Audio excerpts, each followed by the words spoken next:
त्याच्याकडे मुलींचे रेझ्युमे येतात ज्यात त्या कोणत्या प्रकारच्या न्यूडिटीशी कम्फर्टेबल आहेत याची नोंद असते. म्हणून शेक्सपियर त्रिपाठीसारखे ॲक्टर्स भारताबाहेर शूट करतात अशाच शोजमध्ये रिया बर्डे काम करायची. जेव्हा काही ॲक्ट्रेसेसने पुढे येऊन कंप्लेंट केली की वेब सिरीजमध्ये रोल द्यायच्या नावाखाली त्यांना बोल्ड सीन्स करायला लावले. भारताच्या अडल्ट फिल्म इंडस्ट्रीची साईज आहे 3,500 कोटी.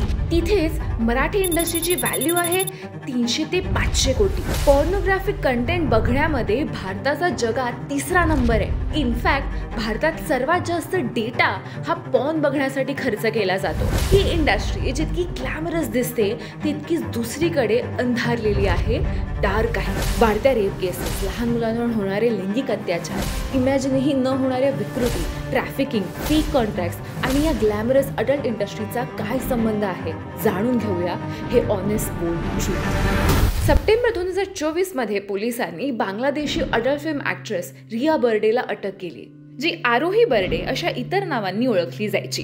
ती भारतात इल्लिगली राहत होती. तिचं प्रोफाईल पाहिलं तर तिने काही अडल्ट शोजमध्ये काम केलंय हे कळतं. उल्लू, न्यूफ्लिक्स अशा OTT ॲप्सवर हे शोज येतात. यातला न्यूफ्लिक्स हा ॲप नुकताच बॅन झालाय. फोनमधला ॲप स्टोअर उघडलं तर असे बरेच ॲप्स दिसतात. लॉकडाऊनमध्ये उल्लूसारख्या ॲप्स आणि वेबसाईट्सचा सुळसुळाट झाला होता.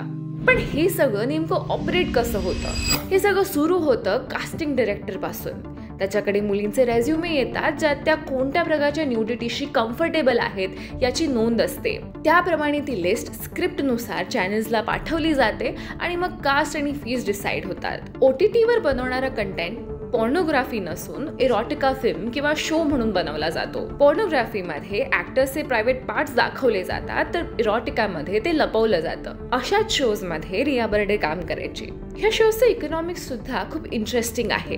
पूर्ण शोचं बजेट 24 ते 50 लाख असतं. पर एपिसोड साधारण 1.25 ते 2.5 लाख लागतात. शूटिंग मोस्टली हॉटेल्स किंवा रेंटेड प्रॉपर्टीजमध्ये होतं.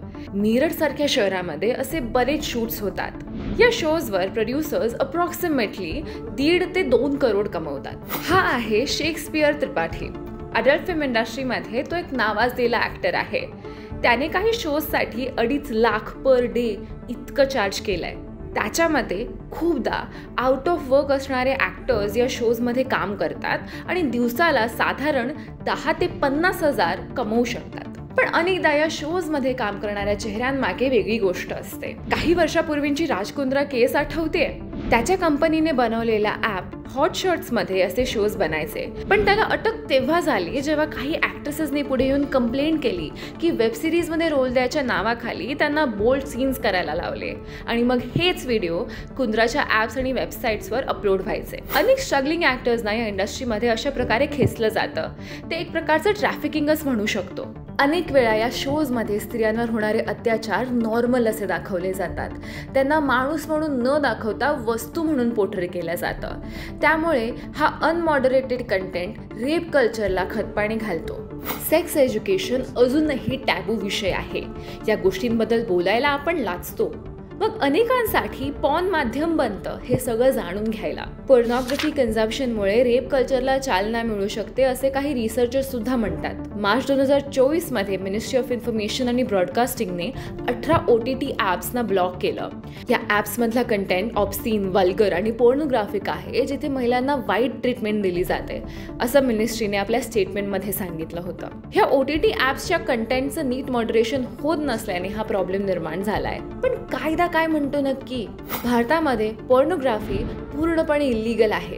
म्हणून शेक्सपियर त्रिपाठीसारखे ॲक्टर्स भारताबाहेर शूट करतात आणि त्या कंटेंटचे सबस्क्रायबर्स सुद्धा बाहेरचे असतात. त्यामुळे जो काही एक्सप्लिसिट कंटेंट सध्याच्या OTT प्लॅटफॉर्म्सवर दिसतो तो नियमांमध्ये राहून शूट होणं अपेक्षित आहे. त्यामुळे अल्ट बालाजी, उल्लू सारखे ॲप्स सॉफ्ट पोर्नोग्राफी दाखवत असले तरी त्यांच्यावर ॲक्शन घेतली जात नाही. ह्या इंडस्ट्रीचं ॲक्च्युअल प्रमाण मोजणं कठीण आहे कारण त्याबद्दलचा अवेलेबल डेटा कमी आहे. या व्हिडिओमधले आकडे 2020 मधला पॅन्डेमिक आणि त्यामुळे अडल्ट कंटेंटच्या वाढलेल्या कन्झम्पशनच्या संदर्भातले आहेत. गव्हर्नमेंटनी ॲप्स बॅन केले आहेत पण त्यामुळे असा कंटेंट थांबणार नाही. खूपदा बंद झालेल्या ॲपमधला कंटेंट नवीन ॲप्सवर अपलोड होतो. शेवटी हे अनेकांसाठी एक प्रकारचं एंटरटेनमेंटच आहे.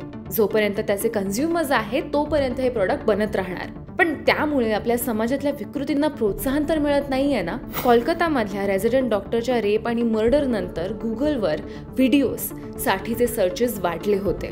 रोज रेप आणि मॉलेस्टेशनच्या बातम्या येत असतात आणि हा काउंट वाढतच चाललाय. तेव्हा हे चीप एंटरटेनमेंट वर्थ आहे का? तुम्हीच ठरवा.